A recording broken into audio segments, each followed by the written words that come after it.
नमस्कार, फाइटर समाचार में आपका स्वागत है। पेश 28 अप्रैल मंगलवार सुबह 6 बजे राजस्थान की खास खबरें। प्रदेश में कल सोमवार रात्रि आई रिपोर्ट में कोरोना संक्रमण के मामले 1 दर्जन जिलों में आए। 77 नए मामलों के साथ राजस्थान में रोगियों की संख्या 2262 हो गई। रिपोर्ट के अनुसार जयपुर में 25, जोधपुर में 11, झालावाड़ में 10, टोंक में 8, कोटा चित्तौड़गढ़ में 7, नागौर में 3, भीलवाड़ा में 2, अजमेर, जैसलमेर, पाली और उदयपुर में 1 रोगी सामने आया। जयपुर राजस्थान सरकार द्वारा देश में विभिन्न राज्यों में स्थित श्रमिकों और प्रवासियों की समस्याओं के निराकरण हेतु उपलब्ध करवाए गए ई मित्र वेबसाइट, ई मित्र ऐप और ई मित्र कियोस्क पर प्रवासी श्रमिक पंजीकरण करवा रहे हैं। राजस्थान आने व प्रदेश से जाने वाले श्रमिकों द्वारा सोमवार को दोपहर 3 बजे तक 29,000 लोगों द्वारा पंजीकरण करवाया जा चुका है। राजस्थान में लॉकडाउन का उल्लंघन करने वालों के खिलाफ पुलिस सख्त रुख अपना रही है। लॉकडाउन के दौरान अकारण घूमते मिलने वाले 13,000 लोगों को अब तक भारतीय दंड संहिता की विभिन्न धाराओं के तहत गिरफ्तार किया गया है। लॉकडाउन का उल्लंघन करने को लेकर राज्य में 1575 मामले दर्ज किए गए। अकारण घूमने वालों के 1,10,000 वाहन जब्त करने के साथ ही जुर्माने के रूप में 3 करोड़ 30 लाख रुपए वसूल किए गए हैं। कल प्रधानमंत्री नरेंद्र मोदी से वार्ता के बाद मुख्यमंत्री अशोक गहलोत ने बताया कि मॉडिफाइड लॉकडाउन में ही राजस्थान में कोरोना संक्रमण से मुक्त इलाकों के लिए अलग व्यवस्था की गई है। हॉटस्पॉट इलाकों को छोड़ दुकानें खोलने पर पाबंदी हटा दी गई है। शहर के बाहरी इलाकों में फैक्ट्रियां शुरू करने की छूट है और प्रवासी लोगों को गंतव्य तक पहुंचाने के लिए विशेष परिवहन की व्यवस्था की गई है। उन्होंने बताया कि 3 मई के बाद प्रदेश में रेड, ग्रीन और येलो जोन के रूप में 3 स्तरीय व्यवस्था होगी। इस पर अंतिम निर्णय केंद्र सरकार की गाइडलाइन के अनुसार लिया जाएगा। सरकार के आदेश बाद रोडवेज प्रशासन ने प्रवासी राजस्थानियों को लाने के लिए तैयारी शुरू कर दी है। रोडवेज के आला अधिकारियों ने डिपो मैनेजरों को करीब 400 से अधिक बसें डिपो में रखने के निर्देश दिए हैं। हालांकि प्रवासी राजस्थानियों को लाने का काम आज मंगलवार से शुरू होगा, लेकिन रोडवेज ने 4 बॉर्डरों के लिए रविवार को ही बसें रवाना कर दी हैं। सबसे अधिक प्रवासी राजस्थानियों की संख्या मध्य प्रदेश में बताई जा रही है।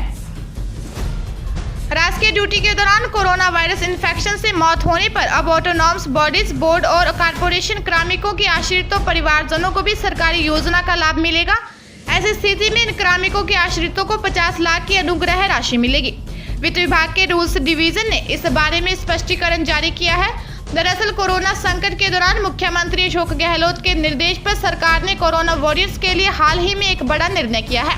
इसके मुताबिक राज्य सरकार के सभी कर्मचारियों को कोरोना अभियान से संबंधित ड्यूटी पर रहते हुए कोरोना संक्रमण की वजह से आकस्मिक मृत्यु होने पर 50 लाख रुपए की राशि आश्रित परिवार को दी जाएगी।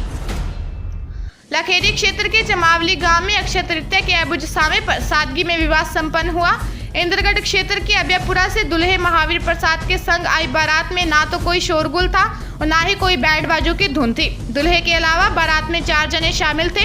शाम 4 बजे गांव में पहुंची बारात का ग्रामीणों ने लॉकडाउन के चलते सोशल डिस्टेंस का ध्यान रखते हुए अगवानी की। दूल्हा पैदल ही दुल्हन के घर तोरण मारने पहुंचा। गोदुली बेला में दुल्हन बनी रीना कुमारी ने विधि विधान से फेरे लिए।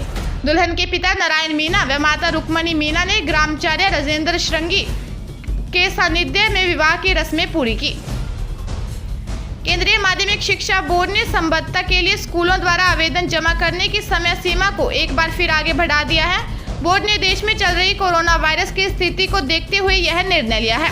इससे पहले स्कूलों ने बोर्ड को लॉकडाउन के कारण आवेदन जमा करवाने में आ रही दिक्कतों से अवगत करवाया था, जिसके बाद मार्च में आवेदन करने की आखिरी तारीख 30 अप्रैल घोषित की गई थी।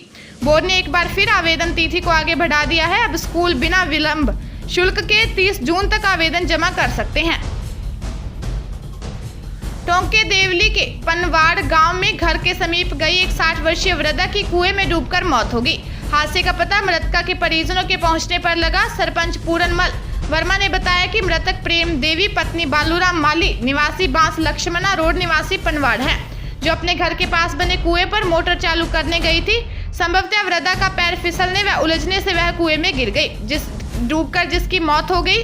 सूचना पर चौकी प्रभारी आशाराम मौके पर पहुंचे तथा ग्रामीणों के सहयोग से शव को बाहर निकाला। बांदीकुई थाना अंतर्गत शहर के गुड्डा रोड पर चोरों ने 3 थड़ियों के ताले तोड़कर नकदी, नमकीन, बिस्किट व अन्य सामान पार कर लिया। घटना का पता व्यापारियों के थड़ी खोलने पर आने पर लगा।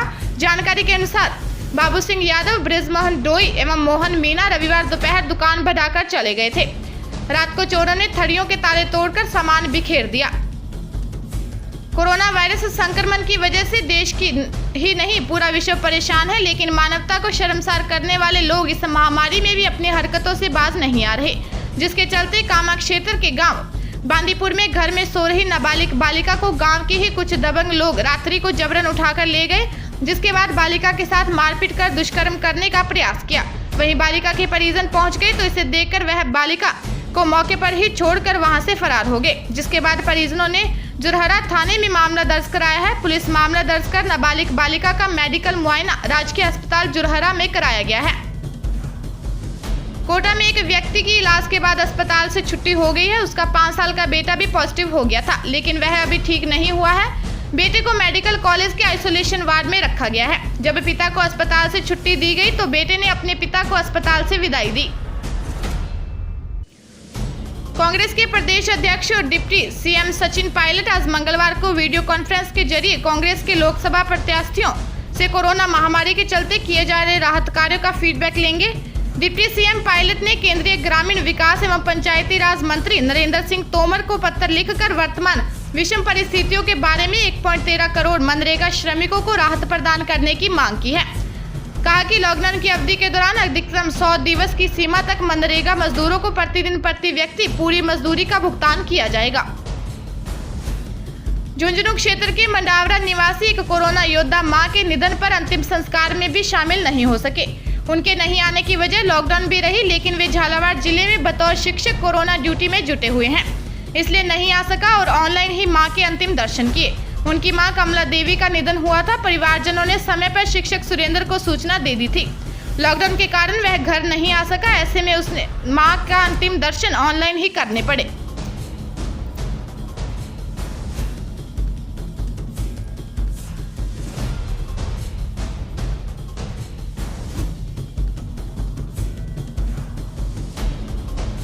ताजा तरीन खबरों के लिए फाइटर न्यूज को सब्सक्राइब करें और बेल आइकन को प्रेस करें ताकि नई न्यूज अपडेट होते ही आपके फोन की घंटी बज जाए।